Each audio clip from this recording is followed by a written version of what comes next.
안녕하세요. 저는 은혜화평강교회 송진명 목사입니다. 오늘은 잘못된 선택과 평생 후회라는 제목으로 여러분에게 말씀을 전하고 합니다. 성경 본문은 열왕기상 12장 1절에서 24절입니다. 아버지 다윗의 뒤를 이어 40년 동안 통일 이스라엘의 왕국을 다스려온 솔로몬 왕이 재임 초기 순수한 마음으로 하나님을 사랑하여 하나님의 지혜를 선물로 받았던 솔로몬, 최고의 정성으로 하나님의 전을 완공했던 솔로몬, 그는 그 후 탁월한 국가 경영 리더십을 발휘하여 이스라엘을 엄청난 경쟁력과 군사력을 지닌 강대국으로 키워냈습니다. 하지만 늙어가면서 그는 그 화려한 업적들에 노치되어 서서히 마음이 하나님을 떠나기 시작했고, 그 가운데 그 증거로 이방의 여인들을 수없이 왕비와 첩으로 데려오기 시작했습니다. 그들이 가져온 우상을 섬기는 신당을 나라 곳곳마다 지었고, 무리한 건축 공사를 계속 진행하여 과중한 부역과 세금으로 어, 백성들의 허리를 휘게 했습니다. 이에 하나님은 그의 무서운 경고를 수차례 보냈지만 솔로몬은 별다른 회개를 하지 않았습니다.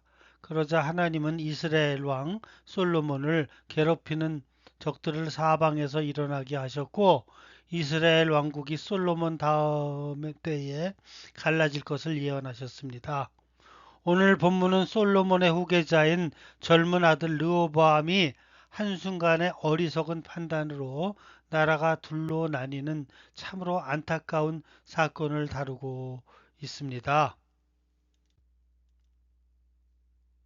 백성들은 그에게 개혁을 요구했습니다.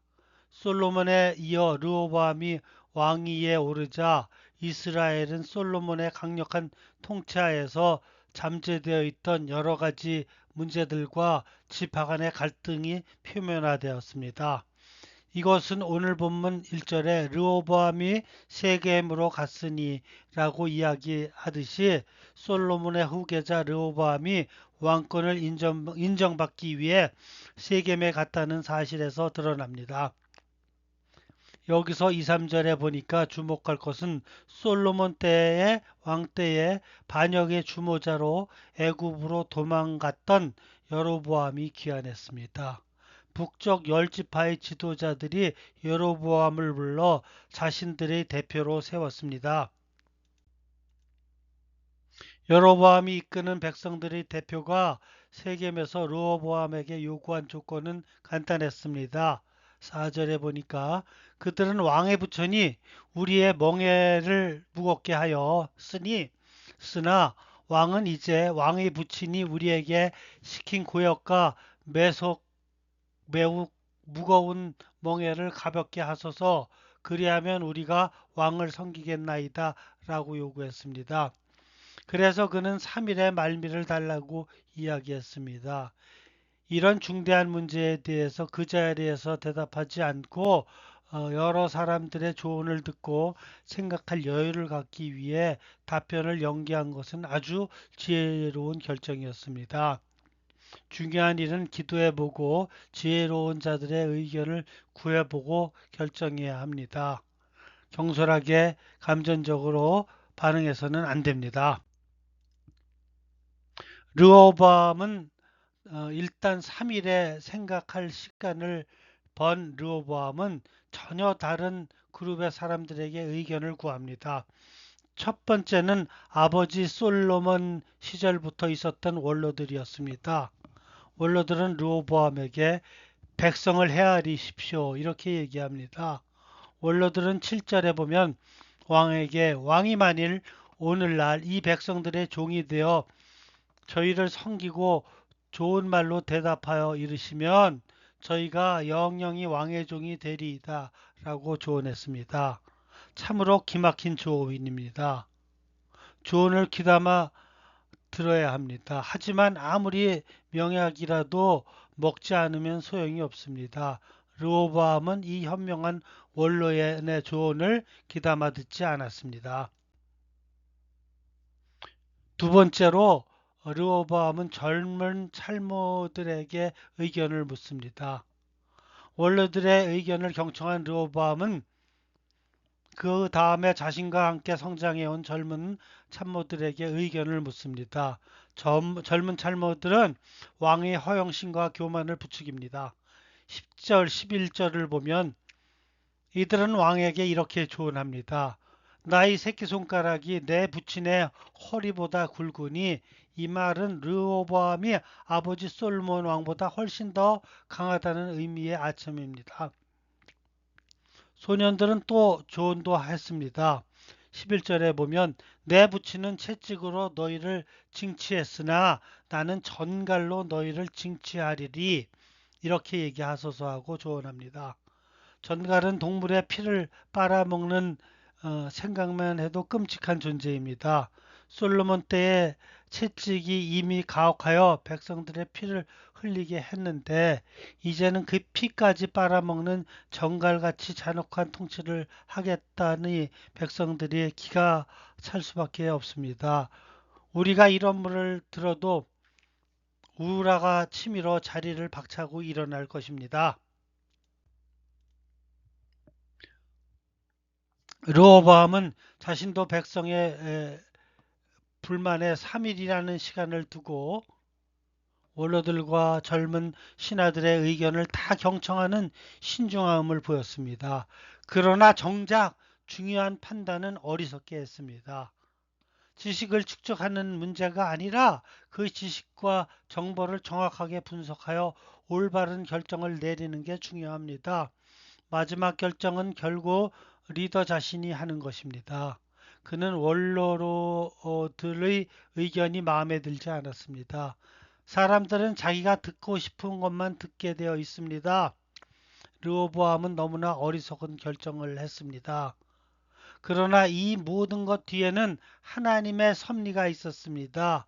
15절을 보니까 왕이 이같이 백성의 말을 듣지 아니하였으니 이 일은 여호와께서 말미암아 난 것이라. 여호와께서 전에 실로 사람 아이야로 느밧의 아들 여로보암에게 고한 말씀을 응하게 하심이니라 라고 말씀하십니다. 어리석은 르호보암의 판단은 하나님은 알고 계셨습니다. 3일 만에 잔뜩 기대를 모아 모여든 이스라엘 열지파 대표들에게 젊은 왕 르호보암은 오만한 태도로 젊은 참모들의 의견을 자신의 결정으로 통보합니다. 자신은 간단하게 생각하고 결정했지만 그 결과 엄청난 것이었습니다.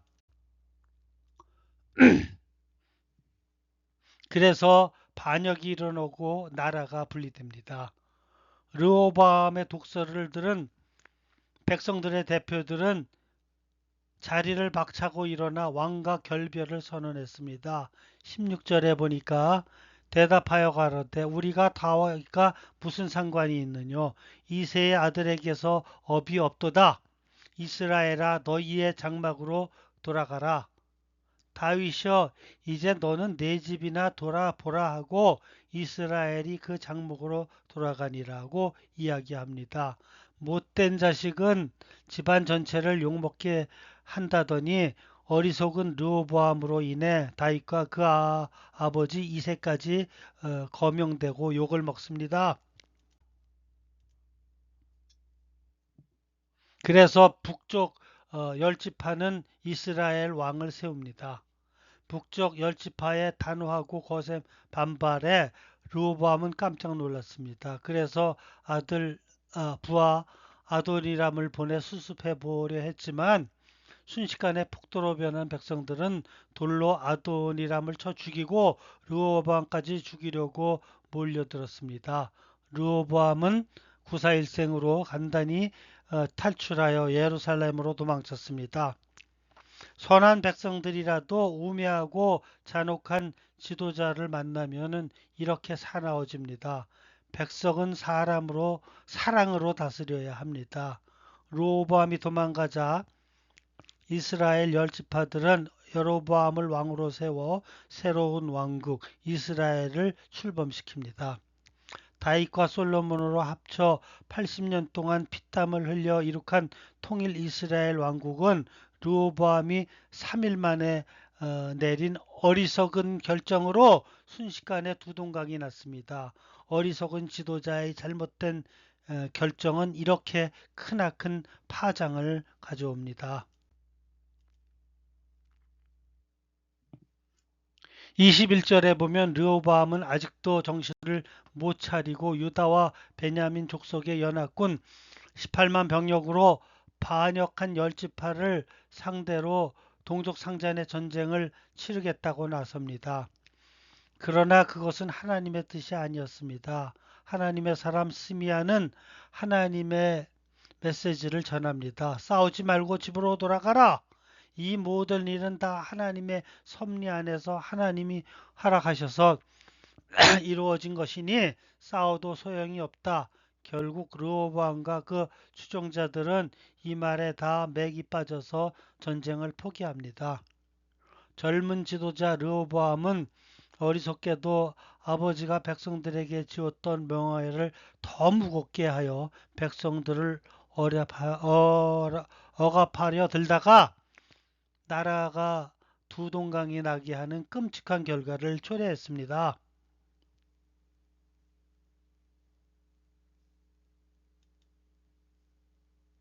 우리는 이 본문에서 한 번의 잘못된 선택이 평생을 후회하는 경우를 봅니다. 여기서 르호보암 왕이 노인들의 말을 잘 듣고 가중한 세금과 노역을 감하여 주겠다고 결정했다면 이스라엘과 유다가 분열되지 않았을 것입니다. 그런데 이번에 잘못된 선택이 나라를 갈라지게 하고 그것으로 인하여 유대와 북왕국이 이스라엘은 계속 싸우게 됩니다. 우리의 경우 일상생활에 선택을 잘못하여 크나큰 손해를 보거나 어려운 역경에 처한 일들이 없으십니까? 어떤 사람들은 예수님을 구세주로 영접하지 않아 영원한 지옥으로 가게 됩니다. 어떤 사람들은 자신의 화를 참지 못하고 시험에 듭니다. 그리고 어떤 경우에는 무엇이 옳은지를 판단하기가 어려울 때도 있습니다. 그러나 르호보암 왕의 경우는 전후 상황을 보아도 명백하게 노인들의 말을 따라 그들의 무거운 멍에를 가볍게 해주는 것이 당연했다는 것입니다. 그런데 왜 실패하고 다른 결정을 내리게 됩니까? 그것은 왕의 권위와 욕심 때문에 상황을 객관적으로 볼 수 없었기 때문입니다. 우리는 일상생활에서 매 순간마다 선택하며 생활하게 됩니다. 그런데 이 한 번의 선택이 인생의 방향을 바꿔놓을 때가 있습니다. 그러므로 우리는 일상생활에서 선택할 때마다 이것이 하나님의 시험이든 사탄의 유혹이라는 것을 깨달아야 합니다. 어떤 것을 선택하든 문제가 안 될 때가 많습니다. 가령 오늘 점심은 무엇을 먹을까? 라든지 LA 가는데 비행기로 갈까? 차로 갈까? 이런 경우는 문제가 없습니다. 그러나 어떤 경우에는 하나님께서 우리를 시험하십니다. 하나님의 시험은 우리를 파괴하고자 하는 것이 아니라 그 시험을 통하여 우리의 믿음을 성숙하게 해주고 예수님의 성품을 담게 해줍니다. 그리고 그런 시험을 통하여 훈련시키고 하나님께서 그를 사용하십니다. 르호보암 왕의 경우는 자신의 권위와 욕심 때문에 백성들을 무시하다가 크나큰 화를 불러왔듯이 우리는 사탄의 시험은 파괴적이고 한번 걸려들면 그 대가를 치러야 합니다.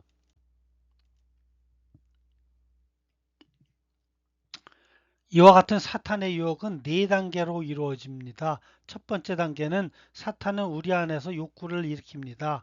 그것은 복수하는 것이나 다른 사람을 통제하는 것이나 같은 죄악된 욕구일 수도 있고 사랑, 명예, 그리고 즐거움을 누리는 욕구와 같이 정당하고 정상적인 것일 수도 있습니다. 두 번째 단계는 사탄은 우리를 의심하게 만듭니다. 사탄은 우리가 하나님의 죄에 대하여 하신 말씀을 의심하게 하려고 온갖 애를 땄습니다.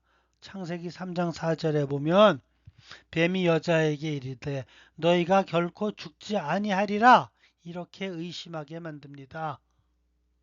선악과를 따먹고 난 다음에 당장은 죽지 않고 아담이 930세까지 살았지만 결국에는 죽었습니다. 세 번째 단계는 거짓입니다. 사탄은 진실을 말하지 않으며 거짓의 아비입니다.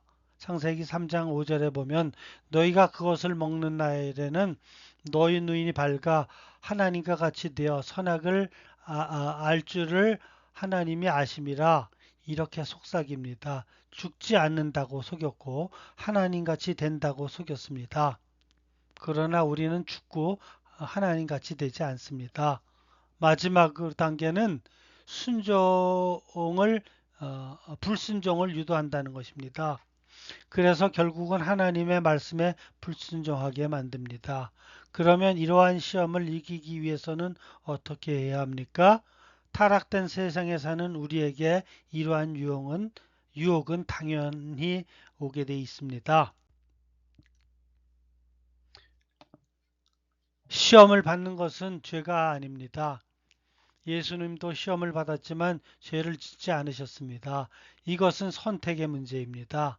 저 유명한 종교개혁자 마틴 루터는 이렇게 이야기했습니다. 새가 우리 머리 위에 날아가는 것은 막을 수 없지만 우리 머리 위에 둥지를 트는 것은 막을 수 있다. 즉 사단이 우리에게 여러 가지 생각하게 하는 것은 막을 수 없지만 그 생각들에 안주하지 않고 그 생각을 행동으로 옮기지 않도록 선택할 수는 있다는 것입니다.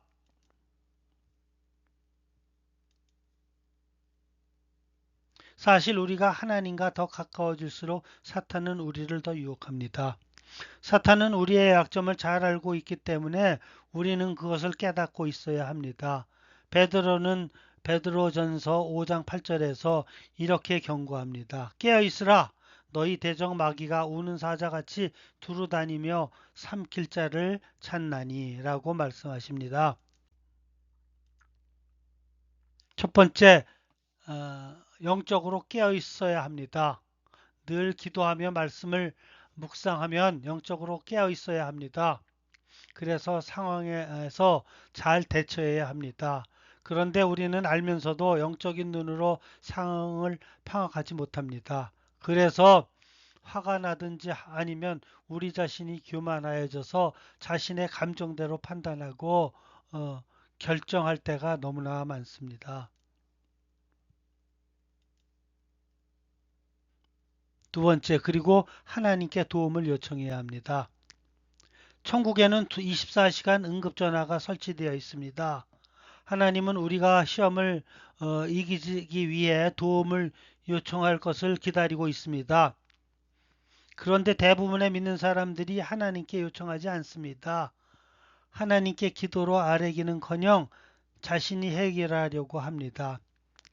많은 경우는 영적으로 지금 유혹을 받고 있다는 사실 자체도 모를 때가 많습니다.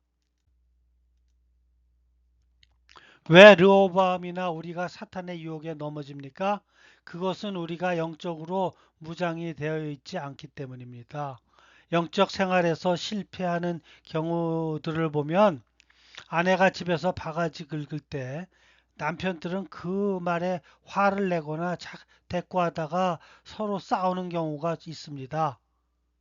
사실 바가지를 긁는 여자도 영적으로 큰 문제가 있는 사람입니다. 그렇지만 그것을 대꾸하며 다투는 남편도 영적으로 보면 무장이 되어 있지 않은 사탄에게 이용당하는 사람입니다. 그나마 그날로 서로 화해하면 다행입니다만 그러다 좀 심해지면 별거하게 되고 그러다 더 심해지면 이혼하는 경우가 생깁니다. 그러니 지금까지 바가지 긁는 여자나 이것에 현명하게 대처하지 못하는 남편들은 지금 말다툼하고 있을 때는 사탄의 유혹에 지금 이용당하고 있다는 것을 아시고 그 자리에서 그만두셔야 합니다. 사람들은 기도를 하지 않다 보면 자신도 모르게 교만해지고 자신 위주로 생활하게 됩니다. 그러다 보면 남들이 자신에게 싫은 말을 하거나 어떠한 불리한 상황에 왔을 때 자신도 모르게 화를 내게 됩니다. 그리고 교만함으로써 사탄에게 유혹하고 있다는 사실을 늘 주지하며 살아가게 됩니다. 그러므로 우리는 늘 영적으로 기도하며 깨어 있어서 사단의 유혹이 자신을 삼키려 할 때 우리는 실패하여 르호보암과 같이 어리석은 결정을 함으로써 나라가 쪼개지는 실패를 경험하지 마시고 주님과 매일매일 교제함으로써 매일 순간순간 승리하며 살아가는 여러분 되시기를 예수님의 이름으로 축원합니다. 아멘.